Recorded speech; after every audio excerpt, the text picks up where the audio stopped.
काफ़ी लड़कों के मन में ये डाउट आ ही जाता है कि जो लड़कियों का लिक्विड है जब वो बॉडी से बाहर निकलता है तो क्या वो मेल्स के लिए सुरक्षित है या फिर वो हानिकारक है, कैसा रहता है उनके लिए।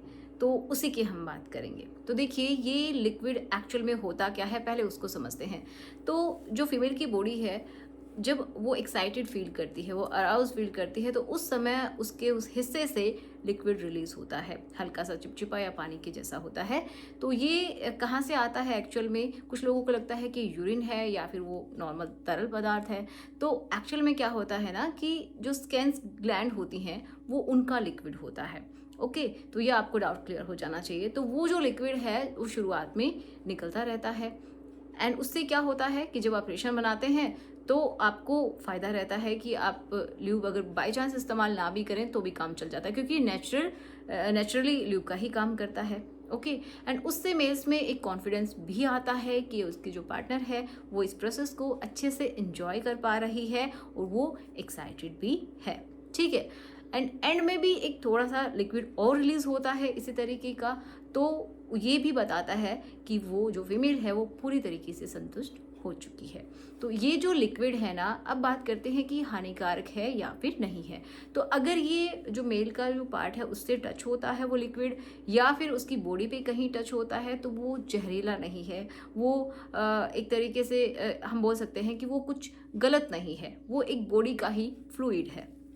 ठीक है, तो अगर आपकी पार्टनर है, ठीक है, आपके भी मल्टीपल पार्टनर नहीं है और आपकी फीमेल पार्टनर के भी मल्टीपल पार्टनर्स नहीं हैं, आप दोनों ही एक दूसरे के लिए हैं और दोनों ही स्वस्थ हैं, कोई किसी तरीके का संक्रमण नहीं है, इन्फेक्शन नहीं है, तो कोई प्रॉब्लम की बात नहीं है। ठीक है, वो बिल्कुल सही है। अगर आप ऑरली भी परफॉर्म कर रहे हैं तो भी कोई प्रॉब्लम की बात नहीं है, लेकिन हाँ, सावधानी तब रखनी है जब उस लिक्विड में से अजीब सी स्मेल आ रही है, बहुत तेज बदबू आ रही है, या फिर उसका जो कलर है वो हल्का पीला या फिर हरा है। इसका मतलब ये है कि इन्फेक्शन है।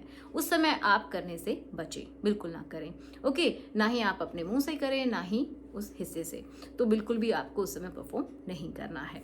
और हाँ, अगर आपको या फिर आपके पार्टनर को मुंह में भी कभी कभार इन्फेक्शन अगर है, तो भी जैसे कि फीमेल को अगर मेल कर रहा है, ऑरली अगर वो कर रहे हैं और मेल के माउथ में कोई छाले हैं या फिर कोई इन्फेक्शन है, मे बी हर्पीस हो सकता है, तो भी वो एक दूसरे को ट्रांसफ़र हो जाएगा और फीमेल को भी वहाँ पे इन्फेक्शन हो जाएगा अगर वो ऑरली भी करते हैं तो। क्योंकि जो हमारी जो बॉडी के फ्लूइड जब संपर्क में आते हैं तो भी वो ट्रांसमिट हो जाते हैं, जो भी इन्फेक्शंस हैं वो।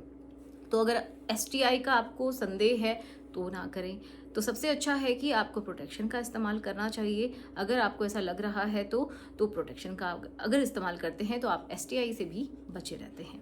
तो इसका यही है कि वो जो लिक्विड है वो अगर आपकी फीमेल बिल्कुल सही है, मतलब उसको कोई इन्फेक्शन नहीं है, तो बिल्कुल आप इंजॉय कर सकते हैं, कोई प्रॉब्लम की बात नहीं है। वो आपकी बॉडी के लिए बिल्कुल भी हानिकारक नहीं है। जैसे आपका लिक्विड होता है कुछ कुछ उसी तरीके से उसके बॉडी के लिए भी वो लिक्विड रिलीज होना बहुत ही ज़रूरी है, जैसा कि मैंने आपको बताया। तो वैसे कोई प्रॉब्लम नहीं है, लेकिन अगर आपको एक दूसरे के ऊपर विश्वास नहीं है, आप दोनों के मल्टीपल पार्टनर हो सकते हैं, तो आपको ऐसा नहीं करना है, क्योंकि आप किसी न किसी प्रॉब्लम में फंस जाएंगे। जो एसटीआई है वो आप ले लेंगे। ठीक है, तो आई होप आपको आपके क्वेश्चन का आंसर मिला होगा। तो चलिए मिलते हैं नेक्स्ट वीडियो में। Thanks for watching, good bye.